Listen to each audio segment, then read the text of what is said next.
Hello everyone, it's FindSeti, and today for the Bitcoin, Ethereum, Polkadot, Cardano price, we're going to get right into the charts. So let's get into it. All right, guys, and we're going to talk about Binance Coin, of course. So let's speed run through all of this fundamental news. First of all, the big three Ethereum DeFi lenders, Aave, Compound Finance, and MakerDAO, have collectively had a record for Q1 loan deposits. That means that any platform which is lending out crypto has seen a massive pump and is now at an all-time high for the amount of loans it's giving out. Secondly, the Bitcoin exchange volume has been around the $1 trillion mark for now the fourth consecutive month. As you see, back in 2020, we were hovering around 50 billion and 100 billion, and now we are all the way up to $1 trillion US, and we are consistently staying above that. Next, we have the US government, which is now apparently holding and buying Bitcoin. Well, they've auctioned off $487,000 US worth of Bitcoin, and this government agency is called the General Services Administration. These guys are responsible for overseeing real estate, buildings, vehicles, and other property from the federal government,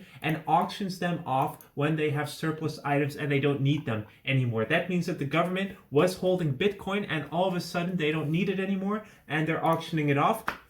Next, the European Investment Bank will price 100 million euros worth of government bonds on Ethereum. If you read down a little bit further, it means that they are actually going to put these bonds on the Ethereum network and take advantage of Ethereum's smart chain. That is so bullish, because now as well the European government is getting involved. And the big news for Binance Coin, which is probably going to send it absolutely parabolic when this launches, is that Binance is launching its own NFT marketplace in June. So when that comes out, expect the price of Binance Coin to just absolutely pump up towards the upside. And guys, the last bit of news I have to share for you for fundamentals is that the Bitcoin miners are accumulating more than they ever have in this bull cycle. And whenever the miners are accumulating, that reduces a lot of the selling pressure on Bitcoin and is an extremely bullish sign. So let's get right into the charts now. And if you have been following my channel closely, subscribe if you haven't so that you get these updates in the moment that I'm putting them out. Well, you see here that we have a huge pattern over here, which is called the Wyckoff distribution schematic. And watch the other video if you want to know more information about that. What's important for now is that we have two very important price targets, seeing as we are currently between the support and resistance lines, and we could stay here for a while. But basically, we're looking at the 57-ish thousand US dollar level, and we want to see a breakout. A confirmation of this now would be a support line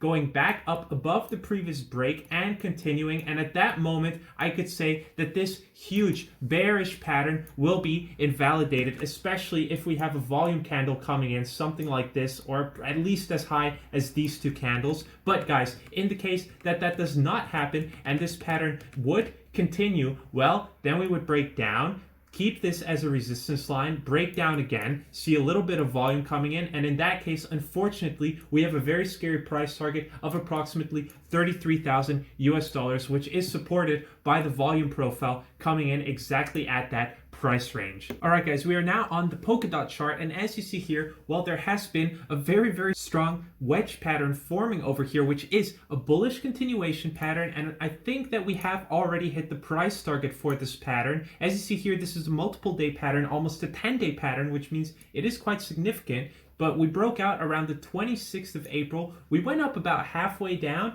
and now we're going back towards the downside. And let's see if we can figure out why that is. Yeah, as you see here, once again, on the volume, we have a very high amount of volume between these two levels, which is exactly where it came up. But after that, the volume kind of dries up, which means that there's not a lot of people willing to buy or sell within these levels. So that's why we would need to see it really break above the 35.6 US dollar level, which is still possible. And at that case, I would say that our price target of around 38 US dollars would be very likely to be reached. So look for a breakout above the 35.5-ish US dollar level to be able to participate in this trade for Polkadot. Now, if we move on to the next one, which will be Cardano, which is a favorite on this channel here. On the Cardano chart, we have an almost perfect W pattern. Let me finish drawing that here for you guys. And it is still an active pattern. We did have, it seems like, a confirmed breakout as well as a retest. However, no volume coming in, but we can still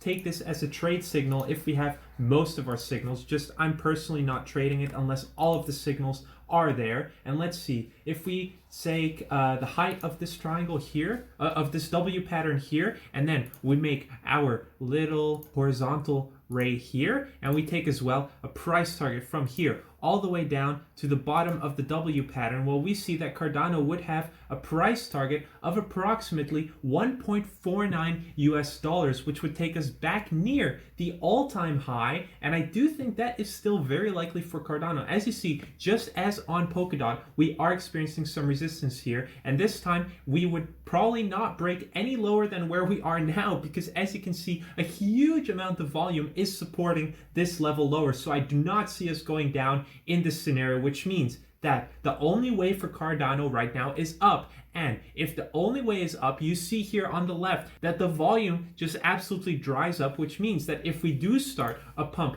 towards the upside, we could very, very easily make it all the way up to the price target. But let's see, here we have a little bit of volume coming in, so we would probably break all the way up to the 1.4 US dollar level before staying and consolidating there for a little while. And moving on now to Binance Coin. All right, on Binance Coin, I've taken the liberty of going ahead and drawing the W pattern for us already, as well as the top of the pattern. Well, as you see here, we did actually break out of this with massive volume support. That's a good sign. We have broken down now, and we are retesting this support line at the moment. And guys, if we were to be able to hold the support and we bounce back above this level of 579 US dollars and close above that, well, then I do think that this trade will become a valid trade. And let's see what the price target of that would be. That would take us all the way up to approximately 620 US dollars on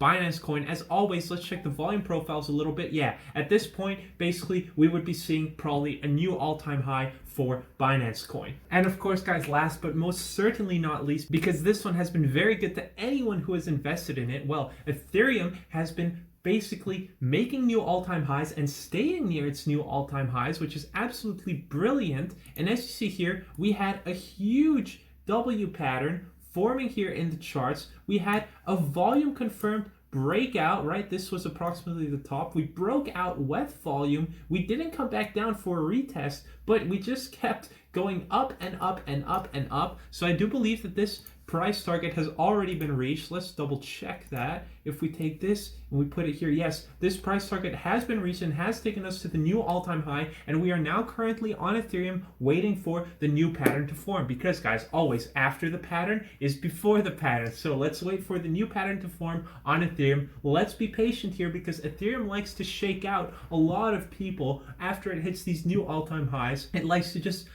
dump and just shake out a bunch of weak hands. If you see here, this was a 21% dump. Then Ethereum did it again a little while ago back here. This was again a 20% dump. So Ethereum likes to do that. It likes to go to its all-time high, take a huge dump to 20%, and just wash out a bunch of weak hands. So guys, thank you so much for watching. If you got smarter with me today and you want to see more content from me, make sure to smash that subscribe button and hit the notification bell so that you get these updates in the moment that they're coming out. And guys, please, please, please hit that like button too. If you could just absolutely smash it for the algorithm so that YouTube knows that this is a good video that needs to get out to more people, because lately we've been struggling. We're also very close to 150 subscribers. So if you want to be one of the first 150 subscribers to sign up, please go ahead and hit that subscribe button. As well, if you're looking for a place to buy any of the coins I mentioned today, go ahead and use my sign up link for Binance. You can buy all of them there. Thank you guys so much for watching, and I'll see you in the next one.